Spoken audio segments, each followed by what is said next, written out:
जय जगन्नाथ।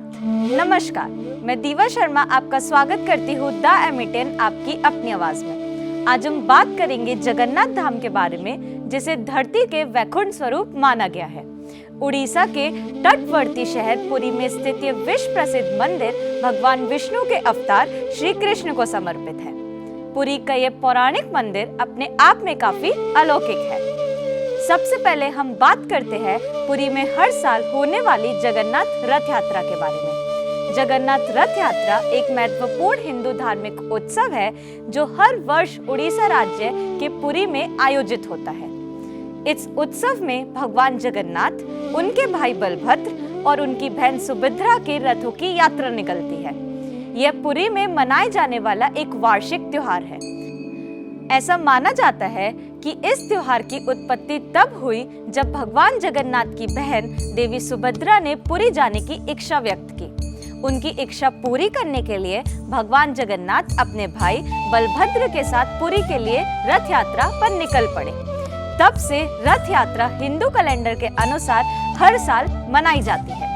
ये यात्रा आषाढ़ शुक्ल द्वितीया को होती है, जो लगभग 10 दिनों तक चलती है।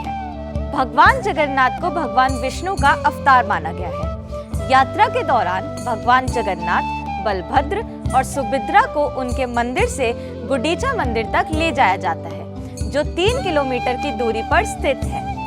यह वहां 7 दिनों तक ठहरते हैं। ये यात्रा भगवान के मामा के घर की यात्रा के रूप में मानी जाती है। चलिए अब हम बात करते हैं रथ यात्रा और उसके विवरण के बारे में।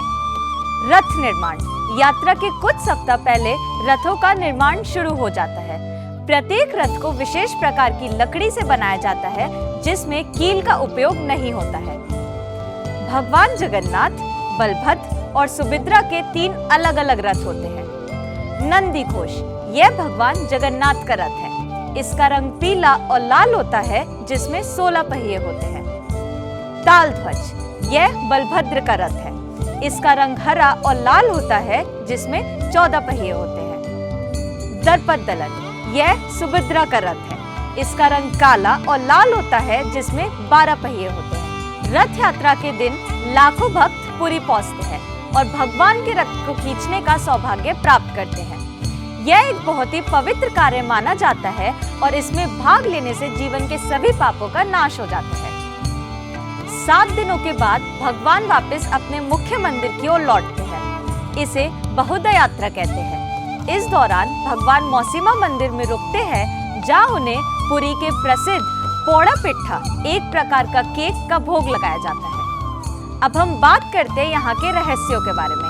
800 साल से भी ज्यादा इस पुराने पवित्र मंदिर से जुड़ी ऐसी कई रहस्यमय और चमत्कारी बातें हैं जो आपको हैरान कर देंगी, जिसका जवाब आज तक विज्ञान भी नहीं दे पाया है। सबसे पहले बात करते हैं कि क्यों रह गई भगवान की मूर्तियां अधूरी।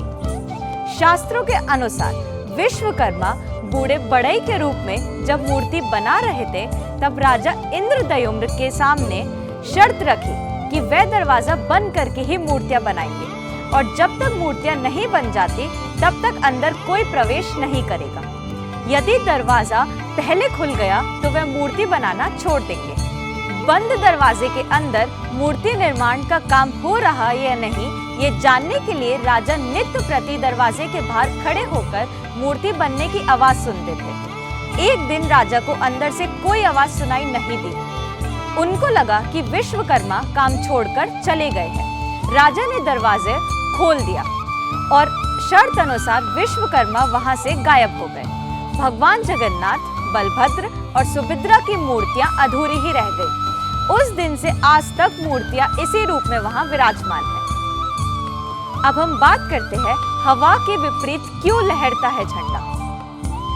आमतौर पर दिन के समय हवा समुद्र से धरती की तरफ चलती है और शाम को धरती से समुद्र की तरफ। लेकिन आपको जानकर हैरानी होगी कि यहाँ की प्रक्रिया उल्टी है। मंदिर का झंडा हमेशा हवा की दिशा के विपरीत लहरता है।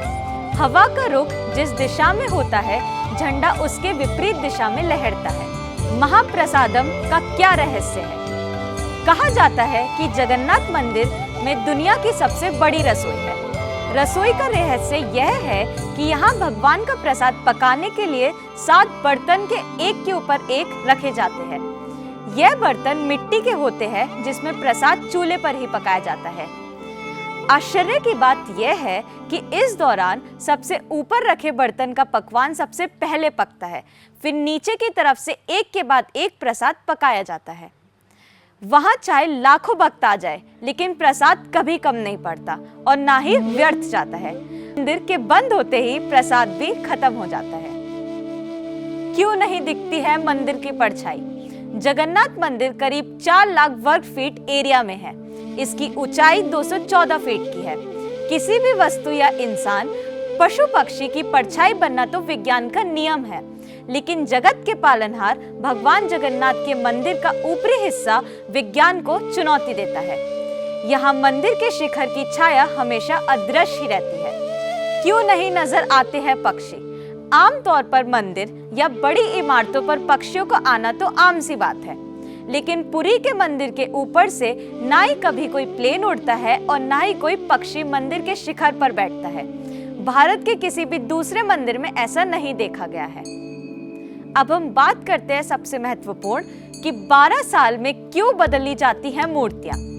यह रहस्य भगवान जगन्नाथ की मूर्तियों से जुड़ा हुआ है, जिसे हर 12 वर्षों में बदल दिया जाता है। हर 12 वर्षों में भगवान जगन्नाथ, बलभद्र और सुभद्रा की मूर्तियों को बदलने की प्रक्रिया को नवकलेवर कहा जाता है। यह तब होता है जब हिंदू पाचन के अनुसार एक साल में 2 आषाढ़ के महीने आते हैं, जिसे अधिक मास कहते हैं।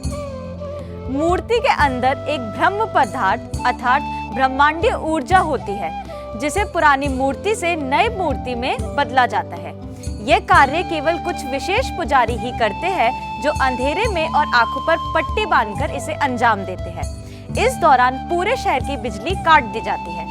किसी भी बाहरी व्यक्ति को इस प्रक्रिया के दौरान मंदिर में प्रवेश की अनुमति नहीं होती है। भगवान कृष्ण का हृदय बदलते समय आंखों पर पट्टी, हाथ में दस्ताने और पूरे शहर की बिजली को गुल करने के पीछे यह मान्यता है कि किसी ने भी अगर इस प्रक्रिया को होते हुए देख लिया तो उसकी मृत्यु हो जाएगी। यही वजह है कि नवकलेवर की रस्म निभाने से पहले पूरी सतर्कता बरती जाती है। मूर्ति बदलते समय पुजारी बताते हैं कि जब भी यह प्रक्रिया होती है तो उस समय उन्हें ऐसा लगता है कि कलेवर के अंदर एक खरगोश फुदक रहा है। हालांकि हाथों में कपड़े और दस्ताने होते हैं, जिसके कारण कुछ साफ साफ पता नहीं चलता है। उसके बाद पुरानी मूर्तियों को मंदिर परिसर के भीतर स्थित करके रख दिया जाता है, जिसे करौली वैकुंठ कहते हैं। यहाँ उन्हें विधि विधान के साथ समर्पित किया जाता है। तो आज के लिए बस इतना ही। ऐसी और महत्वपूर्ण और रोचक जानकारी के लिए बने रहिए हमारे साथ और देखते रहिए द एम 10 आपकी अपनी आवाज।